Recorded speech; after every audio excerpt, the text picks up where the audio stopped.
Hello everyone, আসসালামু আলাইকুম। This is me জিহাদি ফ্রম জিহাদি কফিওয়ালা। আজকে খুব ইম্পর্টেন্ট একটা কফির ভিডিও, অ্যাকচুয়ালি কফির ভিডিও না, বারিস্তা ভিডিও বানাচ্ছি।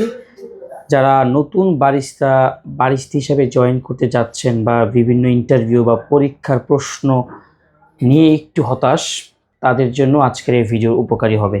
সো যারা নতুন বারিস্তা হিসাবে কোনো কফি শপে কিংবা তাকামুল পরীক্ষায় যে প্রশ্নগুলো করা হয় তার একটা ধাঁচে আপনাকে কিছু ধারণা দেওয়ার আমি চেষ্টা করব, আশা করছি উপকার হবে। একটা বারিস্তাকে মূলত বেশ কিছু ক্যাটাগরি থেকে প্রশ্ন করা হতে পারে। তার ভিতরে আমি ধরলাম সেকশন এ নামে একটা ক্যাটাগরি, যেখানে আপনার থেকে বেসিক কফি নলেজ তারা পরীক্ষা করবে। এটা হাতে হতে পারে, লেখা হতে পারে বা মৌখিকও হতে পারে, ঠিক আছে? যেমন এসপ্রেসো কি? সো এসপ্রেসো সাধারণত কফির ভিত্তি বা বেস বা এক্সট্রাকশন অফ কফি, বা যেটাকে আমরা র শট অফ কফি বলি, চিনি। এটা একটা উত্তর। হ্যাঁ, এরপর সিঙ্গেল শট আর ডাবল শটের মধ্যে পার্থক্য কি? সো সিঙ্গেল শট হচ্ছে 30 ml মানে 1 আউন্স, ডাবল শট হচ্ছে 60 ml মানে 2 আউন্স। এটা হচ্ছে ইটালিয়ান একটা রেশিও, যখন অনেক আগে ছিল। বর্তমান হচ্ছে যে 1:2। অ্যারাবিকা এবং রোবাস্তা কফি বিনের মধ্যে পার্থক্য কি? অ্যারাবিকা হচ্ছে বহুল জনপ্রিয় কফি বিন, যেটাতে কিনা আপনার ক্যাফিনের মাত্রা কম থাকে, মানে 1 থেকে 1.7% থাকে।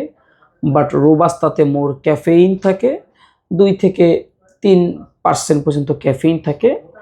অ্যারাবিকা স্বাদের দিক থেকে একটু সুইট মসৃণ হয়, বাট রোবাস্তা হচ্ছে আপনার ভিটার এবং রাশ তিতা টাইপের হয়। এরপর হচ্ছে আপনার ক্যাপাচিনো, লাতে, ফ্ল্যাট হোয়াইট, কোনটাতে দুধ বেশি? সো জেনারেলি লাটেতে দুধ বেশি, এরপর হচ্ছে আপনার ফ্ল্যাট হোয়াইটে দুধ বেশি, এরপর ক্যাপাচিনোতে দুধ বেশি। বোঝাতে পেরেছি তো, রাইট? বিকজ লাটের কাপ সাইজটাই তো বড়, 240 থেকে 360 ml।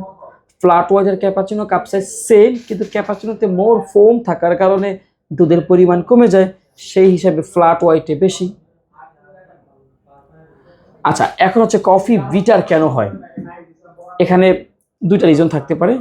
একটা হচ্ছে আপনার গ্রাইন্ডার যদি এক্সট্রা ফাইন থাকে, সেই ক্ষেত্রে আপনার এসপ্রেসো অনেক দেরিতে এক্সট্রাকশন হয়, মানে দেরিতে বের হয়, তখন কফি লিটারেলি বিটার হয়ে যায়। আরেকটা কাজ হচ্ছে, ধরেন আপনার বাস্কেট হচ্ছে ধরেন সাপোজ 18 গ্রামের, সেখানে আপনি 22-23 গ্রাম কফি বিন দিলেন, কফির গুঁড়ো দিলেন, তখন লিটারেলি কফি বিটার হয়, তিতা হয়। অথবা ডার্ক রোস্টেড কফি বিন যদি আপনি ব্যবহার করেন, সেক্ষেত্রে কিন্তু কফি অনেক বেশি বিটার হয়। সো এবার আমি সেকশন বি থেকে প্রশ্ন করছি। এ সেকশন ছিল, সো বি সেকশন থেকে আমি 4-5টা আপনাদের জন্য প্রশ্ন সাজিয়েছি। সেক্ষেত্রে একটা হচ্ছে মিল্ক স্টিমিং করার আইডিয়াল টেম্পারেচার কত? 60 ডিগ্রি থেকে 65 ডিগ্রি সেলসিয়াস, সোজা কথা। সেকেন্ড হচ্ছে আপনার মিল্ক যদি ওভার হিটেড হয় তাহলে কি সমস্যা হয়? প্রথমত আপনার লাটে আর্ট ভালো হবে না। সেকেন্ড হচ্ছে আপনার মিল্কের যে পরিপূর্ণ সুইটনেস, ব্যালেন্স, যেই একটা টেস্ট থাকে, এটা নষ্ট হয়ে যাবে। তৃতীয়ত হচ্ছে আপনার কফিটা ওয়াটারি হয়ে যাবে, ঠিক আছে? এরপর হচ্ছে আপনার ক্যাপাচিনো ফোম আর লাটে ফোমের পার্থক্য কি? ক্যাপাচিনোতে 30 থেকে অলমোস্ট 40% শুধু মিল্কের ফোমই থাকে, এবং লাটেতে 15 থেকে 20% মিল্কের ফোম থাকবে। এরপর হচ্ছে আপনার মিল্ক টেক্সচার কেন জরুরি? অবশ্যই জরুরি, বিকজ কফিতে ভালোভাবে মিক্সিং করার জন্য মিল্ক টেক্সচার জরুরি। একটা পারফেক্ট লাটে আর্ট করার জন্য মিল্ক টেক্সচার জরুরি। আপনি যে একটা ভালো বারিস্তা তার প্রমাণত মিল্ক টেক্সচার, রাইট? এরপর আমরা সেকশন সি থেকে প্রশ্ন করছি, বারিস্তা অ্যাটিটিউড অ্যান্ড হাইজিন থেকে। সো কাস্টমার যদি আনহ্যাপি হয় আপনি কি করবেন? প্রথমত কাস্টমারের সামনে গিয়ে I am extremely sorry about that, আপনি সরি বলার পরে কাস্টমার থেকে শুনবেন যে কি হয়েছে। তাকে খুব পোলাইট এবং হাম্বেল এবং খুব নম্রতার সাথে কথা বলবেন যে স্যার অথবা ম্যাডাম, আমাকে আরেকটু সময় অ্যালাউ করেন, আমি আপনার এই খাবার কিংবা আমার এই ড্রিঙ্কসটা আমি পুনরায় আবার বানিয়ে দিচ্ছি, প্লিজ। আমরা সবসময় এরকম ভুল করি না, হয়তো অ্যাক্সিডেন্টলি আমার এই ভুলটা হয়ে গেছে, প্লিজ আমাকে একটু অনার করেন, আমি ম্যাম আপনাকে এখনই খাবারটা প্রোডাক্টটা চেঞ্জ করে দিচ্ছি। এটা আপনি তাকে এঙ্গেজ করার চেষ্টা করবেন। এরপর যদি সে এঙ্গেজ না হয়, তার থেকে আপনি বিলটা নাও রাখতে পারেন। অবশ্যই এটা আপনার যে দায়িত্বরত ম্যানেজার বা সিনিয়র যে থাকবে তার থেকে পারমিশন নিয়ে করবেন। এরপর আপনি যখন কাস্টমার চলে যাচ্ছে, তাকে খুশি করার জন্য তাকে একটা ব্যাগে পার্সেলে কিছু আইটেম ফ্রি দিতে পারেন, যা হয়তো হতে পারে একটা ব্রাউনি, হতে পারে একটা কুকিজ, হতে পারে একটা চিজকেক ব্রাউনি দিতে হবে। বিকজ কাস্টমার যদি আপনি আবার রিটার্ন আনতে চান, সো কাস্টমারকে আনহ্যাপি থেকে হ্যাপি করার জন্য অনেক কিছুই করা যায়। এরপর ক্লিননেস কেন গুরুত্বপূর্ণ ভাই? একটা কফি শপে মানুষ কফি কেন খেতে আসে? এটা তার জন্য প্রধান খাদ্য না বা প্রধান পানীয় না। মানুষ কফি শপে একটা কফি 200 থেকে 300 টাকা দিয়ে পারচেস করে তার সময়টা এনজয় করার জন্য। যদি বাংলা হোটেলে গেলে দেখবেন যে এই মামা একটা কড়া পরোটা দেন, দেখবেন যে নাক মুছে আবার সে পরোটা বানায়। সেখান থেকে কফি শপের সিস্টেমটা টোটালি আলাদা। কেন আলাদা? বিকজ বারিস্তা এবং কফি শপের পরিবেশটা অবশ্যই পরিষ্কার পরিচ্ছন্ন। ক্লিননেস না থাকলে কাস্টমার তো আসবেই না আপনার এখানে। আপনার যারা দেখবেন যে কফি শপে কিন্তু লোকাল বা লাইক একটা ক্যাটাগরি থাকে কাস্টমারের, যারা সত্যিই লাক্সারিয়াস ফিল করতে চায় বা ফিল নিতে চায় সাধ্যের মধ্যে। সো তাদের এই যে আশাটাকে আপনাকে গ্রহণ করতে হবে আপনার ক্লিননেস দিয়ে। আপনি আপনার অ্যাটিটিউড, আপনার চালচলন, আপনার পরিষ্কার পরিচ্ছন্নতা বুঝবেন যে এই কফি শপে বসা যাবে কি যাবে না। সো পরিষ্কার পরিচ্ছন্ন ছাড়া আপনার দোকানকে ভালোভাবে আপনি চালাতে পারবেন না। তো সব সময় আপনার ওয়ার্কিং এরিয়া, ফ্লোর, নিজেকে সব কিছুই ক্লিন রাখতে হবে। শিফট শেষে কি কি পরিষ্কার করবেন? ধরেন আপনার সকালে শিফট ছিল, আপনার শিফট এখন ক্লোজ, তাহলে কী করবেন? আপনি এসপ্রেসো মেশিনটা পরিষ্কার করবেন, আপনার যদি ড্রিপ ট্রেতে যদি কোনো কফির গুঁড়ো থেকে থাকে পরিষ্কার করবেন, আপনার ওয়ার্কিং এরিয়া ক্লিন করবেন, আপনার তাওয়াল বা ডাস্টার আপনার সব কিছু ঠিকঠাক আছে কিনা চেক করবেন, আপনার ভিন ব্যাগটা ভরে গেছে কিনা তাহলে ফেলে দিবেন, আপনার খাবারগুলো সব কিছু লাইক ধরেন প্রপার র্যাপিং করা আছে কিনা, ডেটগুলো চেক ছিল কিনা, এগুলো চেক করবেন। শিফট ক্লোজ করার সময় আপনার সেল কত হয়েছে এই সেলটা আরেকজনকে বুঝিয়ে দিবেন শিফট ক্লোজ করার সময় যে আমি এত টাকা সেল করছি, আপনি কয় টাকা আজকে খরচ করেছেন সকালের শিফটে। আজ ক্লোজিং শিফটে যে আসবে তাকে বলবেন যে এখানে এখানে এখানে এত টাকা খরচ হয়েছে। আপনি বলবেন যে আজকে নতুন স্টকে কি আসছে, আবার কি কি ফেলে দিতে হয়েছে, এগুলো আপনার ক্লোজিং শিফটকে অবহিত করে জানিয়ে যেতে হবে, ঠিক আছে? এরপর টিম ওয়ার্ক কেন দরকার? খুবই গুরুত্বপূর্ণ রেস্টুরেন্ট, কফি, বেভারেজ শিল্পের জন্য। টিম ওয়ার্ক ছাড়া একটা রেস্টুরেন্ট বা একটা কফি শপ ভালোভাবে চলতে পারে না। বিকজ আপনার ভিতরে যদি ইগো থাকে তাহলে আপনি টিমের সাথে কাজ করতে পারবেন না। আপনি যদি মনে করেন যে ও আমার যে জুনিয়র, ওরে অল টাইম প্রেশারে রাখবো, তাহলে আপনার সেটা টিম ওয়ার্ক হবে না। মানে টিম ওয়ার্ক কি, সবাই প্রফেশনালিজম আপনাকে মেনটেন করতে হবে। কি মানে, ধরেন আপনি যখন কাজে থাকবেন তখন কেউ আপনার বন্ধু না, কেউ আপনার ভাই না, কেউ আপনার আত্মীয় না। কাজের জন্য স্যাক্রিফাইস করতে হবে। কেউকে সার্ভিসে দিতে হবে, কেউকে ইনসাইডে কাজ করতে হবে, কেউকে ক্যাশে দিতে হবে। যে একজন লিড থাকবে, লিডার, সে এটা ম্যানেজ করে দিবে সবাইকে। সো আপনাকে সেই অনুযায়ী টিম ওয়ার্কটা করতে হবে। টিম ওয়ার্ক হচ্ছে সবার সাথে ভ্রাতৃত্ববোধ বজায় রেখে রেস্টুরেন্ট কিংবা কফি শপকে সঠিকভাবে পরিচালিত করা। এটা করতে হবে কিন্তু, মানে সবাই মিলেমিশে থাকতে হবে, স্যাক্রিফাইস। এরপর হচ্ছে আপনার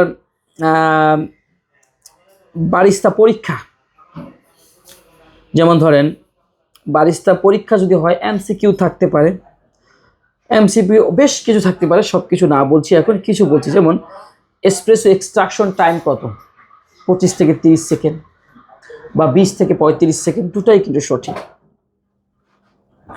এবার হচ্ছে আপনার কফি বিন অরিজিন, মানে লাইক অ্যারাবিকা কফি বিন কোথায় উৎপাদিত হয়েছে? প্রথম ইথিওপিয়াতে। রোবাস্তা কফি বিন কোথায় হয়েছে? আফ্রিকাতে। এরপর হচ্ছে মিল্ক টেম্পারেচার। মিল্ক টেম্পারেচার কীভাবে করতে হয়, কত ডিগ্রি করা হয়? 60 থেকে 65 করতে হবে ওটা। আপনাকে ড্রিঙ্ক আইডেন্টিফিকেশনের উপর প্রশ্ন আসতে পারে, যেমন এটা কি ক্যাপাচিনো, ছবি থাকতে পারে, এটা কি কফি, এটা কি কফি, আপনাকে চেহারা দেখে বলতে হবে। যদি আপনি ফোম বেশি থাকেন ক্যাপাচিনো, ফোম কম থাকলে ফ্ল্যাট হোয়াইট, যদি এসপ্রেসো এবং গরম পানি দেখতে পারেন বুঝতে পারেন ব্ল্যাক কফি। এরকমভাবে ড্রিঙ্কস চিনতে হবে। এর জন্য আপনাকে বিশেষ করে ভিডিওসগুলো বেশি বেশি দেখতে হবে।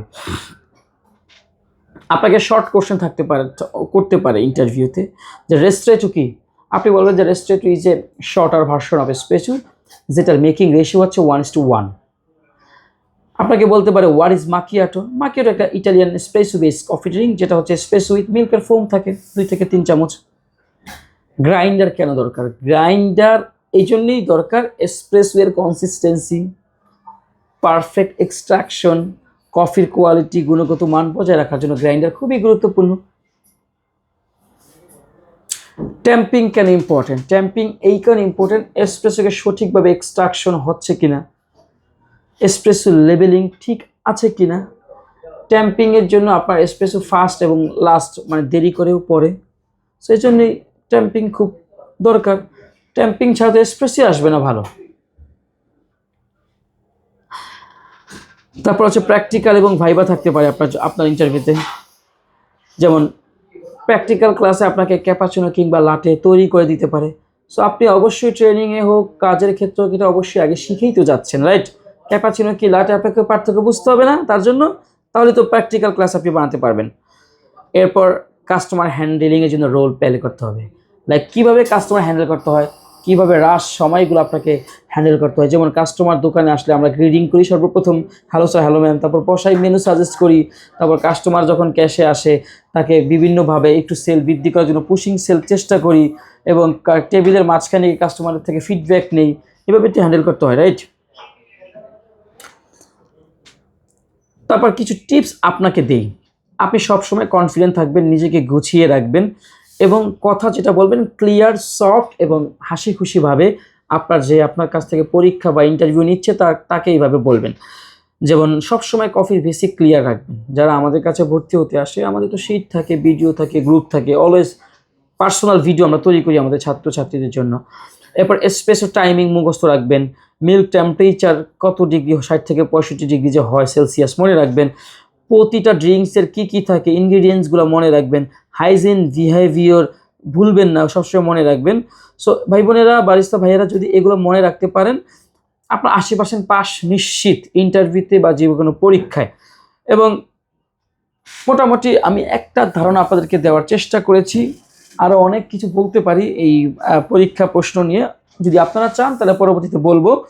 এবং এই ভিডিও যদি আপনার ভালো লাগে তাহলে আপনি আপনার যারা নতুন বারিস্তা ভাই বন্ধু আছে তাদেরকে শেয়ার করতে পারেন, এবং আমাদের জিহাদি কফিওয়ালার সাথেই থাকতে পারেন। সো একটা কথা বলি, একজন ভালো বারিস্তা হওয়া কিন্তু শুধু ভালো কফি বানানোই না, এর ভিতরে অনেক কিছুই থাকে। সো এটা একটা প্রফেশন, এই প্রফেশনকে রেসপেক্ট করতে হবে। সবার জন্য শুভকামনা।